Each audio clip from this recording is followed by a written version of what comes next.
Včeraj se je na zapuščenem kopališču Kolezija odvijalo skate tekmovanje. Zmagovalec za nagrado prejme vstopnico za evropsko tekmovanje, ki bo letos v Pragi na Češkem.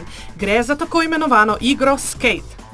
Game of skate je tekmovanje, ki se tekmujejo pari dvojic.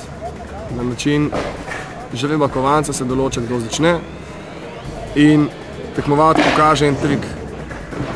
Če ga uspe, ga nasprotnik dela isto zadevo. Če jo ne odpelje, dobi črko in to je na način izpadanja. 5 črk si vzuni.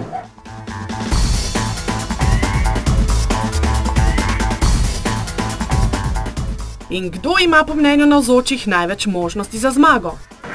Dejči, po moje, možno. Ali pa tudi, sej ne veš. Jan Beguš. Jan Beguš, po moje. Svarun ima veliko možnosti. V finale so se uvrstili Dejan Gostimirovič Dejči, Marko Žumr Fogi in Miha Miklavčič. Zmagal je Dejči, ki ima za tekmeca koristen nasvet. Fogi ima več trenerij. Dogodek je odlično uspel, navzoči so uživali. Zahvala za dobro speljan dogodek pa gre organizaciji Obsešna. Se vidimo čez 1 leto.